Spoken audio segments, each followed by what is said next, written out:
नमस्कार मु Deepti दीप्तिस full lab को आपण मानक बहुत बहुत स्वागत। आज आम बिना प्याज रसुण रे बैगण रे गोटे बहुत बढ़िया तरकारी बनेबा जोटा आपण रुटी भात पराठा पूरी कहा सहित भी खातु बहुत बढ़िया लगिबो। आउ सबुठ बड़ जिनस जो मान को बैगण पसंद नहीं ना से माने भी ये जो बैगण तरकारी को बहुत खुशी है खाइबे। तो आशा करुँची रेसिपीटी पसंद आसो समस्त को स्किप करंतुनी पूरा भिडियोटी को आपण देखंतु। देखि सारला परे जदि आपन को रेसिपी पसंद आसुची तो प्लीज वीडियो को लाइक और शेयर कर दियंतु। चैनल ले नुआ देखुथिले चैनल को सब्सक्राइब करिया पे बिल्कुल भी भूलिबेनी। तो ये जो बैगण तरकारी बनेबा पाई ना फास्ट एठी देखंतु 6टा मीडियम साइज रो मु नेछि बैगण। तो ये मु लंबा बैगण यूज करिछि जेकोसी भेराइटी बैगण आपन पाखे अच्छी आपण एथि यूज करि परिबे।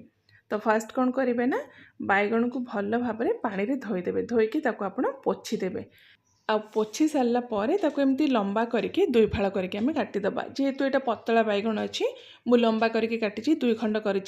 जदि आप बड़ आउ मोटा बैगण टी नौकरी ताको आप 4 खंड करके एमती लंबा सेप्रे काटिदेवे।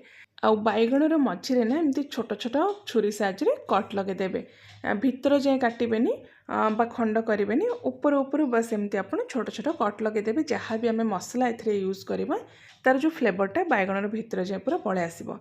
तो यही प्रोसेस रे फर्स्ट आप बैगण सबको काटिकी रेडी करदेवे। जदि बैगण आपणकर बेसी लंबा अच्छी तो आप मझी 2 खंड करके भी काटिपारे। तो सब बैगण को मुझे काटी देछि। एबे आम बेसिक मसला किछि आम एथरे मिक्स करदेबा जेमति कि आधा छोट चम्मच मुझे नहीं हलदी गुंड ता सहित आधा छोट चम्मच लाल लंका गुंड जोटा कि काश्मीरी लंका गुंड मुझे कलर बहुत बढ़िया आसीबो। ता सहित गरम मसला गुंड नहीं आधा छोट चम्मच आ लुण भी देदेबा स्वाद हिसाब रे बैगणर परिमाण देखिए आपन एथरे लुण मिक्स करदेबे। तापर सबू जिनस को जहाँ भी आम एथरे गुंड मसला मिक्स करिछि सबू जिनस को बैगण रे भल भाव रे एमती लगेदेबा। एमती हाथ में जदि आप रगड़ी मिक्स करेंगे सबू मसला बैगण सहित पूरा बढ़िया से मिक्स हो। तो सब मसला एमती लगे सारापर जदि आप चाहिए 5 मिनिट ताकू साइड रे भी रखिपारे ना तुरंत ताकू एमती तेल रे फ्राए करें। तो ये गोटे कड़ाई रे किसी सोरिष तेल आम गरम करवा पाखापाखि 3 ରୁ 4 बड़ चमच मुझे सोरिष तेल नहीं। आउ ये जो रेसिपीटा को ना आप सोरिष तेल रे ही बनइबे रिफाइन तेल यूज करेंगे से टेस्ट सेते आसबनी। तो तेल टिके गरम हो सारा पर आम बैगण से अल्प अल्प देकी फ्राए करवा। एका बेले सब बैगण गुड़ाक फ्राए करेंगे एमती अल्प अल्प करके 4-5 खंड लेखाएं देकी फ्राए करेंगे। एका बेले जदि आप देदेवे ना तो कौन हम बैगण तो बहुत जल्दी सीझी जाए। तो सब बैगण पूरा नरम होकर एका संगे मिसीज आउ तार जो सेपटा रही से एमती 4-5 खंड लेखाएं देकी आप मीडियम फ्लेम रे एमती खोला करके फ्राए करेंगे। आउ जिते बड़े बैगण टिके एमती ऊपर पट गोल्डन कलर हो सब बैगण को आप तेलरू बाहर करदे। नेक्स्ट बैच भी सेमती आप मीडियम फ्लेम रखिकी बैगणटा हल्का नरम हवा जाए बेसी भी आपको सीझेबेनी हल्का नरम हो कलर जिते हल्का गोल्डन हो सब बैगण को आप तेलरू बाहर करदे। आउ जदि आपण घरे बड़ तावा अच्छी ना से आप एका संगे सब बैगण को फ्राए करें सेटा भी अल्प तेल रे। तो ये देखो सब बैगण को मुझे भाजी देती यहाँ को एबे साइड रखीदबा। नेक्स्ट आम गोटे मसला बनइबा से गोटे ग्राइंडर जार ये गोटे चमच मु नहीं हलदिया सोरिष ता सहित गोटे छोट चमच आम नहीं कला सोरिष अधा छोट चमच आप नहीं जीरा जीरार परिमाण ये टिके कम ता सहित ये 10 ରୁ 12टा मु नहीं गोलमरीच आउ 2टा ରୁ 3टा आप ने लवंग। तो ये जो मसला रे ना आम प्याज रसुण व्यवहार करवानी बिना प्याज रसुण रे बनइबा। 2टा सुखिला लंका भी आम एथरे देदेबा। आ ये देखो छोट खंड अदा ताको छोट छोट खंड करके मु काटी देछि आ चोपा सहित ये आप यूज करेंगे।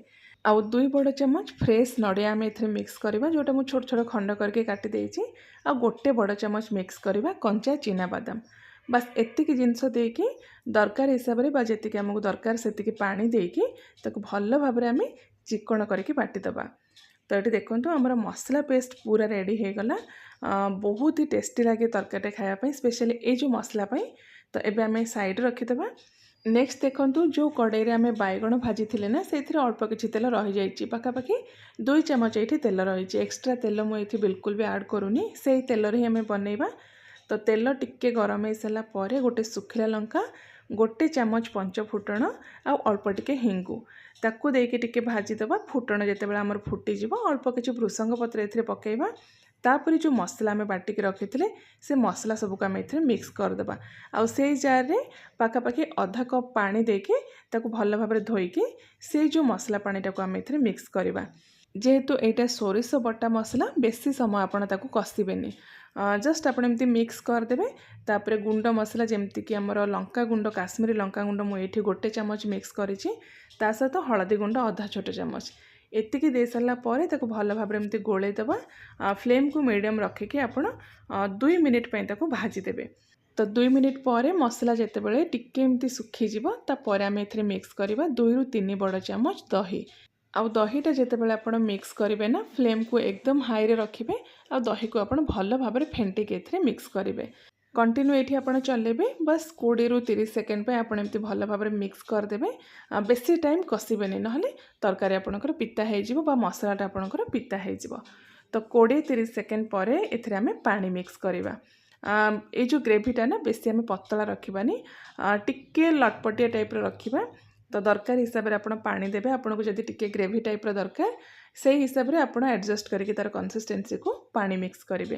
ये मु 1.5 कप पाखापाखि पानी मिक्स करी ग्रेवी बा मसला आम ए लुण मिक्स करवा। आगु बैगण में आम लुण मिक्स करें मसला आउ पानी को देखिए आप लुण मिक्स करेंगे। आउ जो मसला पानीटा को टिके समय आम फुटिया छाड़ीदबा। तो पाखापाखि 6 ରୁ 7 मिनिट मीडियम फ्लेम रे फुटी सारिबा परे आपण नोटिस करेंगे मसलारू जितेबाला तेल बाहर स्टार्ट हो से स्टेज रे जो आम बैगण भाजिकी रखी सब बैगण को ए मिक्स करदेबा। तापर हल्का टिके एपट सेपट करदेबा ग्रेवी आम बैगण सब केमती डिप करदेबा। ताको आम कभर करके एगेन आम 5 मिनिट लो फ्लेम रे कुक करवा।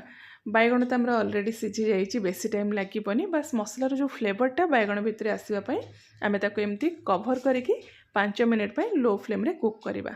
आ 5 मिनिट पर देखंतु मसलार तेल पूरा रिलीज हो जाइए। आउ ये जो तरकारी पूरा रेडी हो जाइए बस ऊपर आम अल्प टिके गरम मसला मिक्स करदेबा। पाखापाखि 1/4 चामच गरम मसला देवे बेसी ए मिक्स करेंगे।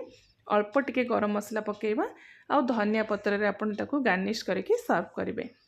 तो ये जो तरकारीटा एते टेस्टी लगे ना आपण भात सहित खातु बा रोटी पराठा पूरी कहा सहित भी खातु बहुत बढ़िया लगे। तो ये देखो गैस फ्लेम को मुझे बंद कर देछि। तरकारी आमर पूरा रेडी हो गला। बेसी आपण एटा को एपट सेपट करेंगे कहीं बैगण जेहेतु आमर नरम अच्छी से पूरा मिक्स हो पूरा जेंटली आपण ताको मिक्स करदेवे। तो ये जो तरकारीटा को ना आपण बिना प्याज रसुण दिन मानकर जमती पूजा व्रत दिन मानकर भी बनै पारे ना एमती भी नॉर्मल डेज रे भी बनै पारे। तो यही प्रोसेस रे जदि आपण केबे बैगण तरकारीटा बनै नाहंती निश्चय थरे आपण बनातु केमती लागिला आपणकर मतामत मो सहित शेयर करंतु। मु आउ थरे आपण मानक पई गोटे बहुत ही बढ़िया नुआ रेसिपी नहीं आसीबी। Till then take care and bye bye.